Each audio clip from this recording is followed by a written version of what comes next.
टिकटें अगर स्टेजों पे टिकट बंटने लग जाएं तो फिर ज़रूरत ही क्या रहेगी अप्लाई करने की। 2600 लोगों ने अप्लाई किया है कांग्रेस की टिकट के लिए पूरे हरियाणा प्रदेश में। मतलब क्या सोचा जाए, डॉक्टर अजय चौधरी कांग्रेस पार्टी की बजाय कुमारी सैलजा के नाम पर राजनीति करते हैं। क्या उनके लिए कांग्रेस पार्टी के मुकाबले कुमारी सैलजा यानी कि व्यक्ति विशेष बड़ा है? तो हम भी तो किसी के भाई होंगे, हम भी तो किसी के बेटे होंगे जो दिन और रात मेहनत कर रहे हैं। क्या हम कांग्रेस पार्टी के लिए हमने काम नहीं किया है? सबसे ज़्यादा काम किया है। मेरे लिए तो कभी दीपेंद्र जी ये नहीं बोल के गए भाई सबसे ज़्यादा मेहनत इस लड़के ने की है, 4 रैली भी कर दी, इसको जिताने का काम करो। तो मैं और मेरा तो लोग समझ रहे हैं कि मैं और मेरा कहाँ आ गया। तो मैं और मेरा की राजनीति कौन कर रहा है, ये बातें तो देखो स्पष्ट धीरे धीरे स्पष्ट हो ही रही हैं। या 2009 में, 2014 में, 2019 में कांग्रेस तो हर बार आ रही है, फिर उन्होंने उन बातों का जिक्र क्यों नहीं किया? 2009 में क्या कांग्रेस के उम्मीदवार नहीं थे कोई यहाँ से? 2014 में भी उम्मीदवार थे, 2019 में भी उम्मीदवार थे। सहानुभूति तो उनके प्रति भी होनी चाहिए थी। केवल 5-5 वाले के प्रति सहानुभूति का क्या अर्थ हुआ? जहाँ जहाँ आपकी पार्टी के उम्मीदवार जयप्रकाश जेपी जा रहे थे वहाँ जस्सी पेटवाड़े दिखाई दे रहे थे। और अगर मैं 9 के 9 हलकों की बात करूँ, सबसे ज़्यादा मार्जिन जो है वो नारनौंद का था। तो ये कैसे संभव हो पाया? तो उनका इशारा कहाँ था कि जो लोग लोकसभा चुनाव में सारे उनको लेके आना है? डॉक्टर अजय चौधरी जी ये कह रहे हैं कि जो लोकसभा में हमारे साथ नहीं आए उनको जोड़ना है। तो मैं सबसे पहले तो डॉक्टर अजय जी को ही कहूँगा कि आप ही लोकसभा में नहीं जुड़े हुए थे कांग्रेस कैंडिडेट के साथ। आप जयप्रकाश जी के साथ किसी मंच पे दिखाई नहीं दिए, आप लोकसभा में 1 सेकंड के लिए भी नारनौंद नहीं आए। तो सबसे पहले तो आप जुड़िए पार्टी के साथ। 10 साल से वो एक राजा बन के रहे हैं भारतीय जनता पार्टी की सरकार में, और ये जनता है राजा को रंक बनाते देर नहीं लगती, और इस बात को कैप्टन साहब बहुत बखूबी समझते हैं। आज तक कांग्रेस की हाईएस्ट 67 सीटें आई हैं। 67 सीटें आने के बावजूद नारनौंद में कांग्रेस तीसरे नंबर पे रही। तो कहीं ना कहीं ये कैंडिडेट के ऊपर डिपेंड करता है कि भाई वो कैंडिडेट तीसरे नंबर पे क्यों रहा। तरीके से और लगातार, चाहे मैं राहुल गांधी की बात करूं या फिर अन्य बड़े नेताओं की बात करूं, आवेदन सबके मानने हैं कि कहीं ना कहीं जो चुनाव लड़ने के इच्छुक हैं वो अपने आवेदन दाखिल करें। तो तमाम लोगों ने आवेदन दाखिल किए हैं और सर्वे होगा, जैसे कि लोकसभा में हुआ सर्वे के आधार पर कैंडिडेट उतारे, और विधानसभा में भी सर्वे के आधार पर जिता हुआ और मजबूत को कहीं ना कहीं टिकट देंगे। बावजूद इन सारी चीज़ों को दरकिनार करते हुए कुमारी सैलजा 90 की 90 विधानसभा सीटों में से सबसे पहले नारनौंद की सीट कहीं घोषित करके जाती है। तो क्या ये डॉक्टर अजय चौधरी को और कुमारी सैलजा को दाव उल्टा तो नहीं पड़ जाएगा? 2 महीने पहले लोकसभा चुनाव में जो व्यक्ति 1 सेकंड के लिए भी नारनौंद में कांग्रेस पार्टी के लिए वोट मांगने तक ना आया हो, इवन दूसरे लोग बोलते हैं कि उनके जो लोग थे वो बीजेपी की सपोर्ट कर रहे थे, उसके बावजूद भी उस व्यक्ति की टिकट की घोषणा कहीं ना कहीं पार्टी के समर्पित कार्यकर्ताओं के लिए बेहद दुखद है। ये कहूँगा कि वो वोट किस बात पे मांगेंगे? दादा गौतम कह रहे हैं मैं तो लांडा बुच्चा एमएलए बन गया, मेरे को तो लोगों ने धक्के से एमएलए बना दिया, मैं तो भाई कुछ काम ही नहीं करा पाया, मैं तो कुछ कर ही नहीं पाया, मेरे हाथ में कुछ नहीं है। इन सब बातों के बावजूद उनका दावा कमज़ोर पड़ जाता है कि वो किस बात को लेकर के पब्लिक में जाएंगे वोट मांगने। दीपेंद्र हुड्डा जी पूरे हरियाणा में घूम रहे हैं, ज़बरदस्त उनकी हरियाणा मांगे हिसाब यात्रा चल रही है, उनके साथ सभी कैंडिडेट चल रहे हैं, वो तो किसी की घोषणा नहीं कर रहे।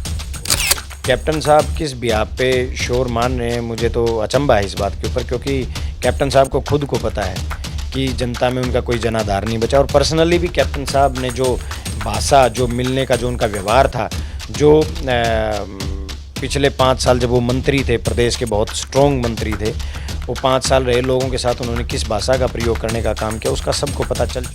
सर्वे के आधार पर टिकटें बटेंगी और कांग्रेस पार्टी पूर्ण बहुमत की सरकार बनाएगी। चौधरी भूपेंद्र सिंह हुड्डा जी और उदय भान जी के नेतृत्व में कांग्रेस पार्टी 75 से ज़्यादा सीटें हरियाणा में लाने का काम करेगी। जो व्यक्ति 3 चुनाव पहले ही कांग्रेस से ऑलरेडी हार चुका हो, जिसका परिवार 96 में हारे, 2000 में हारे, 2005 में कांग्रेस की बहुत बड़ी आंधी आई, उसमें भी तीसरे नंबर पे रहे, 15 साल चुनाव हारने के बाद फिर 20 साल राजनीति से संन्यास ले लिया हो, 2 महीने बाद आते हैं और 2 महीने पहले आते हैं और एक छोटी सी रैली करते हैं और उस रैली में सैलजा जी टिकट की घोषणा कर देती हैं, तो उन लोगों का क्या होगा जिन्होंने पूरे 5 साल लगातार मेहनत कांग्रेस पार्टी के लिए की है। दोस्तों नमस्कार, मैं हूं सुरेंद्र नैन और इस वक्त हम नारनौंद में हैं और मेरे साथ आप देख सकते हैं कांग्रेस के युवा नेता जस्सी पेटवाड़ जी हैं। जस्सी भाई, सबसे पहले स्वागत है आपका। थैंक यू नैन साहब, और भारत पोस्ट के सभी मेरे व्यूवर्स को मेरी नमस्कार। जिस तरीके से मैं 11 तारीख की बात करूं, ना सिर्फ नारनौंद में, पूरे हरियाणा में एक चर्चा है। 11 तारीख को यहाँ पे रैली होती है, कुमारी सैलजा यहाँ आती है और डॉक्टर अजय चौधरी के सिर पे हाथ रख के कह जाती है कि कहीं न कहीं मेरे छोटे भाई को जिता के भेजना है, यानी कि एक तरीके से उनकी टिकट की घोषणा करके। कैसे देखते हैं आप? वो तो देखो, जो रैली हो रही है और अगर उस रैली को पार्टी से मजबूती मिल रही है तो मेरी शुभकामनाएं हैं। और रैलियों से पार्टी की मजबूती होती है। रैली तो मैंने भी 4 की हैं और भूपेंद्र सिंह हुड्डा जी, दीपेंद्र हुड्डा जी, सांसद जयप्रकाश जी सब मेरी रैलियों में आए भी हैं। लेकिन मैं मानता हूं कि ये उन लोगों के साथ अन्याय है जो 20-22 लोगों ने नारनून से अप्लाई किया है और 20,000 रुपये अपनी जेब से डाल के पार्टी फंड डलवाया भी है कि हम भी उम्मीदवार हैं। और टिकट से पहले टिकट की अनाउंसमेंट करना, टिकटें अगर स्टेजों पे टिकट बटने लग जाएं तो फिर ज़रूरत ही क्या रहेगी अप्लाई करने की। 2600 लोगों ने अप्लाई किया है कांग्रेस की टिकट के लिए पूरे हरियाणा प्रदेश में। और मैं ये कहूँगा कि देखो, शैलजा जी हमारी सीनियर नेता हैं, वो उनको पता है कि उन्होंने क्या सोच के कहा है। लेकिन ये दूसरे लोगों के लिए मतलब बेहद गलत चीज़ें हैं। अब हमारी लगा लीजिए, हमने पूरे 5 साल से 4 रैलियां की हैं। ये तो रैली आज हुई है। पूरे हरियाणा प्रदेश से लोगों को इकट्ठा किया गया और हमने जहाँ तक सुना है, नरेगा के लोगों को ज़बरदस्ती ये कहा गया कि आप रैली में नहीं जाओगे तो आपका नाम नरेगा से काट दिया जाएगा। क्या ऊपर से अधिकारियों को फ़ोन, सरपंचों को फ़ोन करवाए गए हैं। लेकिन उस तरीके से जैसे शैलजा जी ने बोला, मुझे लगता है कि वो थोड़ा सा हमारे जैसों के लिए बहुत गलत है। वो ऐसा नहीं बोलना चाहिए था शैलजा जी को। जो व्यक्ति 3 चुनाव पहले ही कांग्रेस से ऑलरेडी हार चुका हो, जिसका परिवार 96 में हारे, 2000 में हारे, 2005 में कांग्रेस की बहुत बड़ी आंधी आई, उसमें भी तीसरे नंबर पे रहे, 15 साल चुनाव हारने के बाद फिर 20 साल राजनीति से संन्यास ले लिया हो, 2 महीने बाद आते हैं और 2 महीने पहले आते हैं और एक छोटी सी रैली करते हैं और उस रैली में शैलजा जी टिकट की घोषणा कर देती हैं। तो उन लोगों का क्या होगा जिन्होंने पूरे 5 साल लगातार मेहनत कांग्रेस पार्टी के लिए की है, 4 रैलियां की हैं। दीपेंद्र हुड्डा जी, जयप्रकाश जी सांसद बनने के बाद नारनून 2 बार आ चुके हैं। वो तो टिकट की घोषणा किसी की नहीं करके गए, क्योंकि कांग्रेस पार्टी में एक कल्चर है, लोकतांत्रिक पार्टी है कांग्रेस। टिकटों का फैसला स्क्रीनिंग कमेटी में होता है, हाईकमान करता है, पीसीसी करती है, प्रदेश के अध्यक्ष को ये अनुमति होती है, सीएलपी लीडर को ये अनुमति होती है। सांसद को ये अनुमति नहीं कि वो टिकटों का फैसला डिक्लेयर करके चले जाएं। और ये तो पार्टी को सोचना है कि इस मुद्दे के ऊपर उनका क्या स्टैंड है। कहीं ना कहीं हमारे जैसे जो लोग, मेहनती लोग हैं, उनके लिए ये बहुत ही गलत है। और इस तरीके से 35-35 साल से निष्क्रिय व्यक्ति की टिकट की घोषणा कर देना, तो मेहनती लोगों का क्या होगा? कहाँ जाएंगे मेहनती लोग अगर इसी तरीके से नेता टिकट की घोषणा करते चले गए? दीपेंद्र हुड्डा जी पूरे हरियाणा में घूम रहे हैं, ज़बरदस्त उनकी हरियाणा मांगे हिसाब यात्रा चल रही है, उनके साथ सभी कैंडिडेट्स चल रहे हैं, वो तो किसी की घोषणा नहीं कर रहे। और जयप्रकाश जी भी यहाँ के मौके के सांसद हैं, वो भी 2 बार नारनूद आ चुके हैं, उन्होंने तो किसी की टिकट की घोषणा नहीं की। तो ये पार्टी को सोचना चाहिए कि इस तरीके से अगर स्टेजों के ऊपर हम टिकटों की घोषणा करने लग जाएं तो जो बचे हुए लोग हैं वो क्या करेंगे? और जिस व्यक्ति ने मेहनत की हो, और कोई ऐसे व्यक्ति जिन्होंने 35 साल से लगातार कोई चुनाव नहीं जीता, 35 साल में कोई बहुत बड़ी वो नहीं रही। और दूसरी सबसे बड़ी बात, 2 महीने पहले लोकसभा चुनाव में जो व्यक्ति 1 सेकंड के लिए भी नारनूंद में कांग्रेस पार्टी के लिए वोट मांगने तक ना आया हो, इवन दूसरे लोग बोलते हैं कि उनके जो लोग थे वो बीजेपी की सपोर्ट कर रहे थे, उसके बावजूद भी उस व्यक्ति की टिकट की घोषणा कहीं ना कहीं पार्टी के समर्पित कार्यकर्ताओं के लिए बेहद दुखद है। शैलजा जी ने क्यों बोला, कैसे बोला, किसके कहने पे बोला, वो चीज़ें अलग हैं, वो उस मामले में मैं नहीं जाना चाहता। मैं एक छोटा सा कार्यकर्ता हूँ, वो बहुत बड़ी नेता हैं कांग्रेस पार्टी की, तो वो उन्होंने सोचना चाहिए था। मुझे तो ये लगता है कि ये पार्टी हाईकमान को इसके ऊपर स्टैंड लेना चाहिए। मतलब जस्सी भाई, आप ये बात मानते हो कि कुमारी सैलजा इतनी बड़ी नेता है, केंद्र में मंत्री भी रह चुकी है, इतनी बार की सांसद है, कि कहीं न कहीं जिस तरीके से वो अपने आप को पार्टी के लॉयल बताती है, तो कहीं न कहीं जो आपका हाईकमान है, जो आपके शीर्ष नेतृत्व है, चाहे मल्लिकार्जुन खड़गे की बात करें, राहुल गांधी की बात करें या फिर उदय भान की बात करें, यानी कि सबको एक तरीके से उन्हें धत्ता दिखाते हुए जिस तरीके से वो घोषणा करके गई है, तो ये अनुशासनहीनता बनी जाएगी। बिल्कुल, ये तो चैलेंज दिया है कांग्रेस हाईकमान को प्रदेश के प्रभारी दीपक बाबरिया जी को, सीएलपी नेता चौधरी भूपेंद्र सिंह हुड्डा जी को, प्रदेश के अध्यक्ष जो टिकटों की घोषणा करते हैं, जिनके टिकटों के ऊपर शाइन होते हैं, उदय भान जी को, ये तो एक किस्म से अनुशासनहीनता का तो मामला है। लेकिन मैं यही कहूँगा कि शैलजा जी को नहीं करना चाहिए था ऐसा। उनको सोचना चाहिए था कि इस हल्के में कोई व्यक्ति है जिसने यहाँ कांग्रेस को जिंदा किया है, कांग्रेस के लिए इतनी दिन रात मेहनत की है। मैं 4 रैलियाँ कर चुका हूँ, 4,500 से ज़्यादा चाय कार्यक्रम कर चुका हूँ, मैं 350 किलोमीटर की एक पैदल यात्रा कर चुका हूँ। इतनी दिन और रात मेहनत की है। लोकसभा चुनाव में मेरे पूरे परिवार ने, पूरी टीम ने जी जान लगाया है, जबकि जिनके लिए वो घोषणा करके गई वो व्यक्ति तो 1 सेकंड के लिए भी नहीं आए, अपने घर में, अपने गांव तक में नहीं आए। 1 मिनट तक उन्होंने ये नहीं सोचा कि भी लोकसभा का चुनाव डिक्लेयर है, कैंडिडेट के लिए जाके वोट मांगने का काम करें। तो शैलजा जी को पहले इन चीज़ों को जानना चाहिए था, उसके बाद उन्होंने अगला कदम उठाना चाहिए था। और मैं उम्मीद करता हूं शैलजा जी की, वो पार्टी की वफ़ादार, जहां लॉयल्टी की बात करती हैं, तो अगर वो पार्टी की वफ़ादार हैं तो इस तरीके के फैसले लेने से बचें।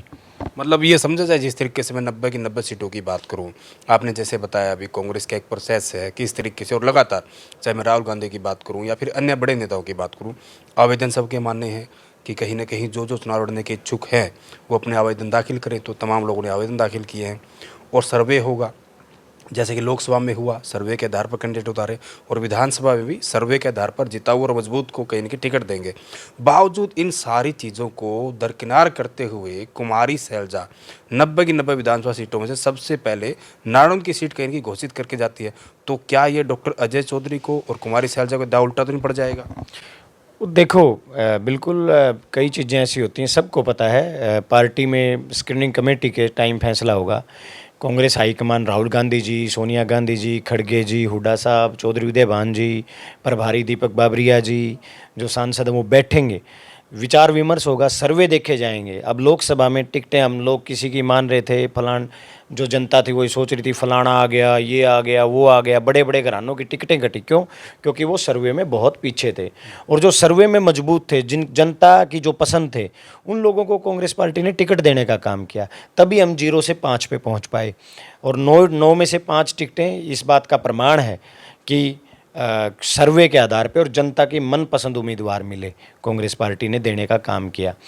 अब अगर राहुल गांधी जी कह रहे हैं हम सर्वे के आधार पे टिकट देंगे, राहुल गांधी जी कह रहे हैं हम जंगी घोड़ों को जंग में उतारेंगे, शादी के घोड़े शादी बारात में नचाएंगे, और इस तरीके से अगर नेता स्टेजों के ऊपर टिकटों की घोषणा करते जाएंगे तो पार्टी फॉर्म जो बच क्या जाएगा, भी वो पार्टी की जो एक प्रोसेस है वो कहाँ रह गया, वो प्रोसेस ख़त्म हो जाएगा। और ऐसे तो घोषणा कुमारी सैलजा जी तो देखो हरियाणा की बड़ी नेताओं में शुमार हैं, वो तो 90 की 90 सीटों पे घोषणा कर सकती हैं। वो तो मेरा लेवल नहीं है उनके लिए इस टाइप की बात करने का। पार्टी को ज़रूर इस बारे में सोचना चाहिए कि इस तरीके से तो फिर जो पार्टी का प्रोसेस है सर्वे के आधार पर टिकट देने का, पार्टी का प्रोसेस है कि हर आदमी अप्लाई करेगा, अप्लाई के बाद पार्टी इंटरव्यू ले रही है, पार्टी इंटरव्यू लेने के बाद जो जिताऊ उम्मीदवार हैं, जो सर्वे में टॉपर आए हैं, उन सर्वे के आधार पर टिकटों का चयन किया जाएगा, उम्मीदवारों का चयन किया जाएगा। तो ये एकदम से दत्ता ही हो गया कि भाई नहीं, जो जिसकी हम घोषणा करेंगे, जिसके हम सिर पे हाथ रखेंगे वही चुनाव लड़ेंगे, बेशक चाहे कांग्रेस पार्टी हार जाए। ठीक है, जिस तरीके से कुमारी सैलजा ने ये भी बात कही कि मैं नारनौंद की कहीं न कहीं भाणजी हूँ, क्योंकि खंडा गांव है उनका, उनका कि मैं बहन हूँ इसलिए आपको उलाना दे रही हूँ। 2005 में जो गलती आपने की थी वो दोबारा मत करना। और उसके साथ साथ डॉक्टर चौधरी ने ये भी कहा कि हमने सब लोगों को साथ लेके आना है, और बड़ी बात, जो लोकसभा चुनाव में साथ नहीं थे उनको भी साथ लेके आना है। कायदे से जस्सी पेटवार से बेहतर नारनौंद इस बात का कौन जवाब दे सकता है? क्योंकि मैं तो चुनाव कवर कर रहा था, साथ साथ घूम रहा था, जहाँ जहाँ आपकी पार्टी के उम्मीदवार जयप्रकाश जेपी जा रहे थे वहाँ जस्सी पेटवाड़े दिखाई दे रहे थे। और अगर मैं 9 के 9 हलकों की बात करूँ, सबसे ज़्यादा मार्जिन जो है वो नारनौंद का था। तो ये कैसे संभव हो पाया? तो उनका इशारा कहाँ था कि जो लोग लोकसभा चुनाव में सारे उनको लेके आना है? शैलजा जी हमारी भाणजी हैं, सम्मानित हैं, हमारी बहन जी हैं, हमारी नेता भी हैं। और अगर मैं सामाजिक बात करूं तो वो हमारे गुआंढ की भाणजी, तो हमारे गांव की भी भाणजी, हमारी बहन भी हैं।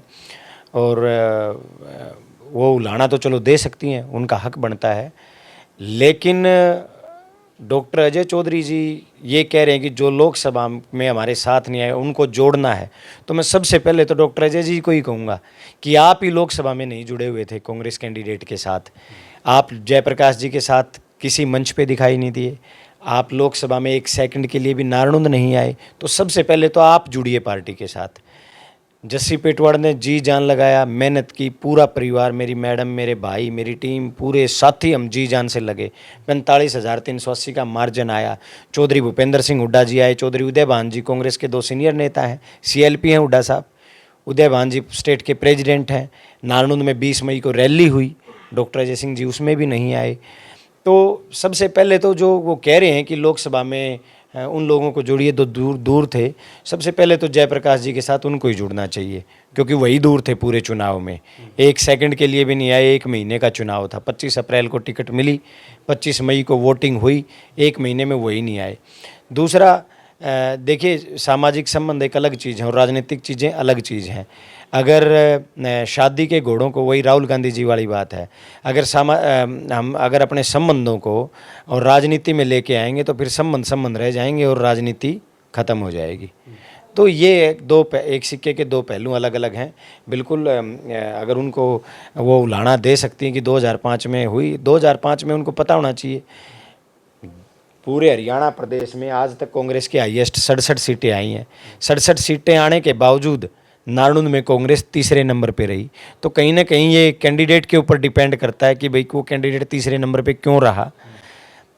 2000 में भी उनके पास टिकट थी, 1996 में भी उनके पास टिकट थी।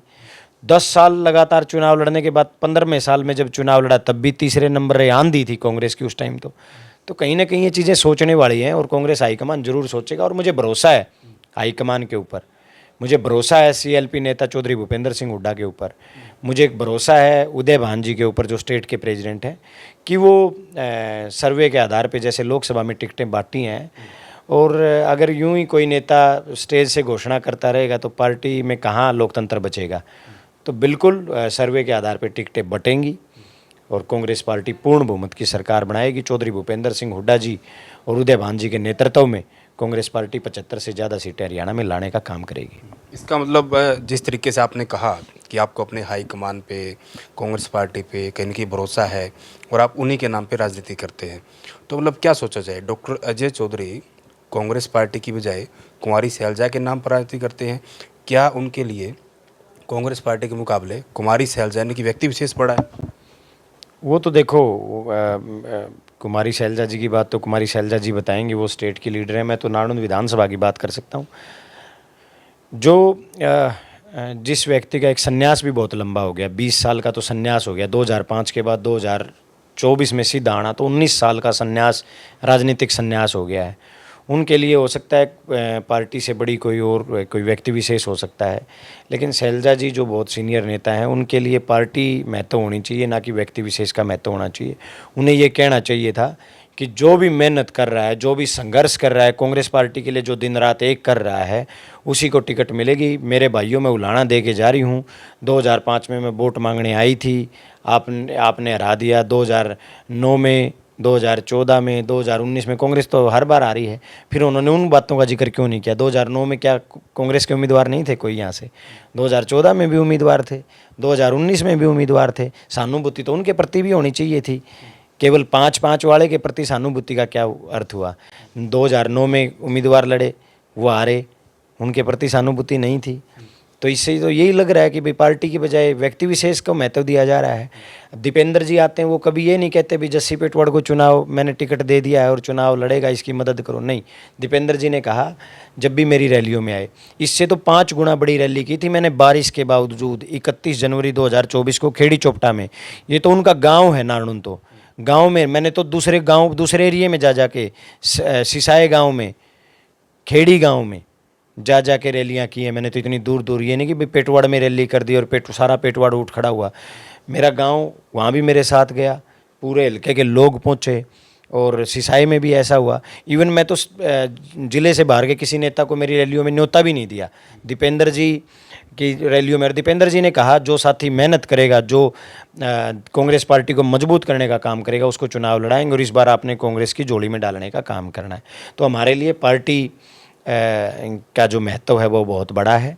और हमेशा कहा है चौधरी भूपेंद्र सिंह हुड्डा जी और चौधरी उदयभान जी सर्वे के आधार पे जिस भी व्यक्ति को टिकट देंगे पूरा मान सम्मान करेंगे और उनकी बात पे फूल चढ़ाने का काम करेंगे और जी जान से, जैसे जयप्रकाश जी के लिए काम किया है, मेहनत की है, ऐसे काम करने का काम करेंगे। लेकिन अगर ये चीज़ें सर्वे और ये चीज़ें अगर ऐसा ही है कि भाई एक व्यक्ति कोई भी नेता आएगा और घोषणा कर जाएगा तो फिर वो तो उन पार्टी को सोचना पड़ेगा इन चीज़ों के बारे में। सवाल ये भी खड़े होते हैं जस्सी भाई, जिस तरीके से आपकी यात्रा चल रही दीपेंद्र हुड्डा की, वही हिसाब मांग रहे लगातार।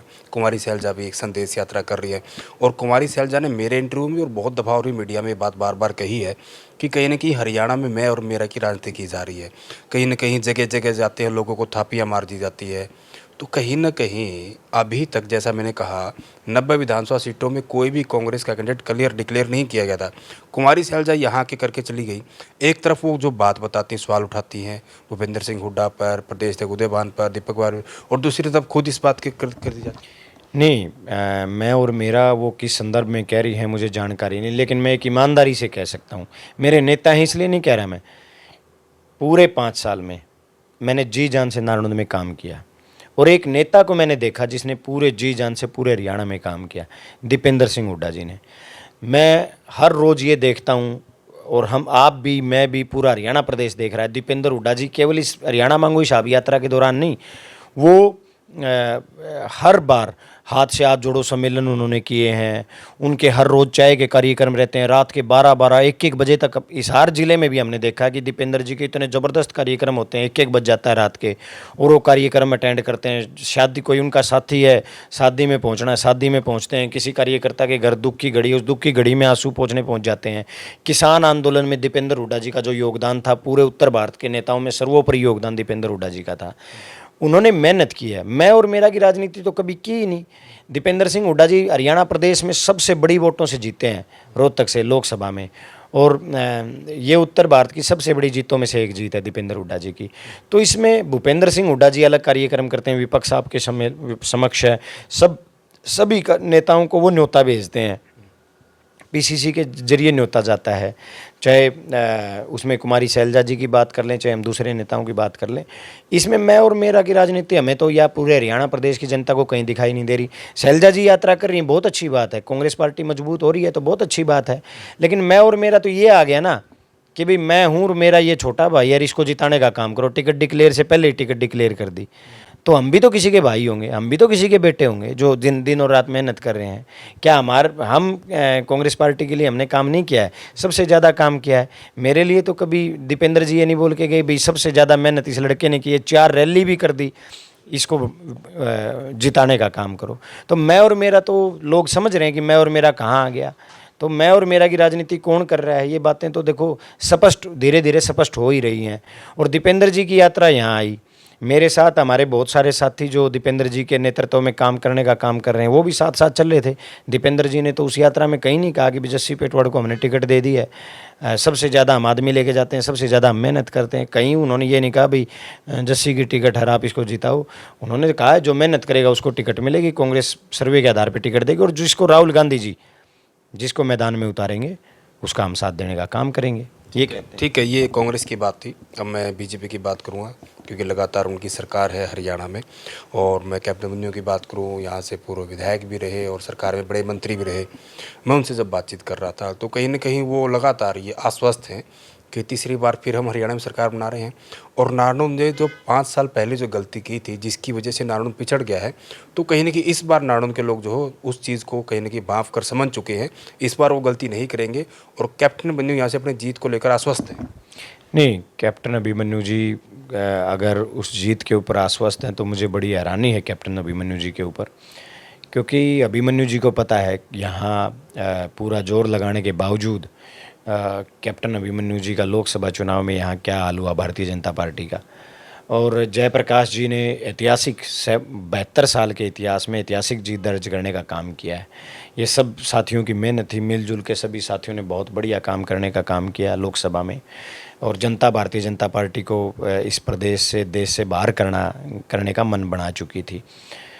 तो कैप्टन साहब किस बिहाफ पे शोर मान रहे हैं, मुझे तो अचंभा है इस बात के ऊपर, क्योंकि कैप्टन साहब को खुद को पता है कि जनता में उनका कोई जनाधार नहीं बचा। और पर्सनली भी कैप्टन साहब ने जो भाषा, जो मिलने का जो उनका व्यवहार था, जो पिछले 5 साल जब वो मंत्री थे, प्रदेश के बहुत स्ट्रॉन्ग मंत्री थे, वो 5 साल रहे, लोगों के साथ उन्होंने किस भाषा का प्रयोग करने का काम किया उसका सबको पता चल चुका है। दूसरा, 5 साल से कैप्टन अभिमन्यु जी की सरकार भी रही है, वो खुद नहीं बने लेकिन सरकार तो थी, उसमें भी उन्होंने कोई काम नारनौंद में ना काम करने का काम किया, ना किसी से मिले, ना किसी ये लगा कि भाई मेरी सरकार और मैं तुम्हारे कोई नहीं, मैं हार गया लेकिन मैं नए सिरे से अपनी गलतियों को सुधारूंगा और आगे बढ़ के काम करने का प्रयास करूंगा। वहाँ भी उन्होंने कोई ऐसा काम नहीं किया। 10 साल से वो एक राजा बन के रहे हैं भारतीय जनता पार्टी की सरकार में, और ये जनता है, राजा को रंक बनाते देर नहीं लगती, और इस बात को कैप्टन साहब बहुत बखूबी समझते हैं। ठीक है। अच्छा, अंतिम में मैं मौजूदा विधायक की बात करूँ, राम कुमार गौतम, उन्होंने भी कुछ दिन पहले अपना एक सम्मेलन बुलाया था, अपने साथियों की मीटिंग बुलाई थी,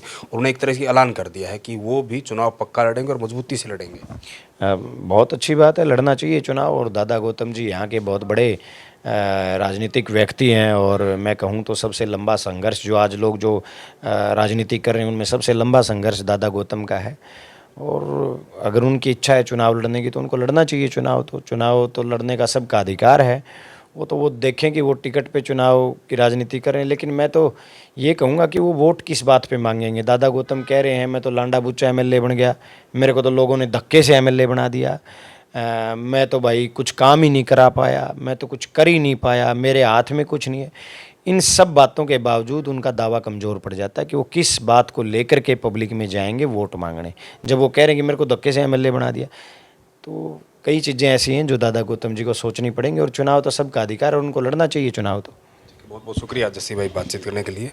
तो ये थे कांग्रेस के युवा नेता जस्सी पेटवाड, और जिस तरीके से हमने इनसे बात की, क्योंकि बड़ा मसला था नारनौंद को लेकर, और ये बात कहने की जस्सी पेटवाड ने भी कही कि कुमारी शैलजा जिस तरीके से, वो भले ही नाम ना लेती हो लेकिन पूरा हरियाणा जानता है कि मैं और मेरा की राजनीति कुछ लोग कर रहे हैं, कुछ लोग पार्टी को कमज़ोर कर रहे हैं, लेकिन वही कुमारी शैलजा जिस तरीके से नारनौंद में आती हैं और बिल्कुल उन सारी चीज़ों को दरकिनार रखते हुए जो कि पार्टी का प्रोटोकॉल है कि कांग्रेस पार्टी किस तरीके से टिकट देगी, तमाम बड़े नेता कहने की बार बार कह चुके हैं, उन सारी चीज़ों को साइडलाइन रखते हुए, उन सारी चीज़ों को दरकिनार करते हुए एक तरीके से वो अपने कहीं ना कहीं छोटे भाई अजय चौधरी की टिकट की घोषणा कर देती हैं और ये कहती है कि इनको यहाँ से जिताकर भेजना है और अपना समय आने वाला है। ये सारी की सारी बातें उन्होंने बोली।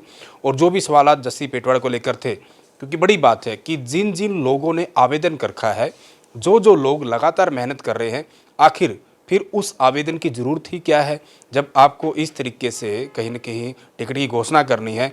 तो आखिर क्यों उन लोगों के आवेदन लिए गए। और ये सिर्फ नारनौंद की बात नहीं है, जो बाकी हरियाणा के लोग हैं, जो बाकी कांग्रेसी हैं, जो चुनाव लड़ने के इच्छुक है, उन्होंने भी आवेदन किए होंगे। अगर वहाँ पर भी इस तरीके की चीज़ें होती हैं तो क्या ये कांग्रेस पार्टी के लिए, क्या ये प्रजातंत्र के लिए ठीक है क्या?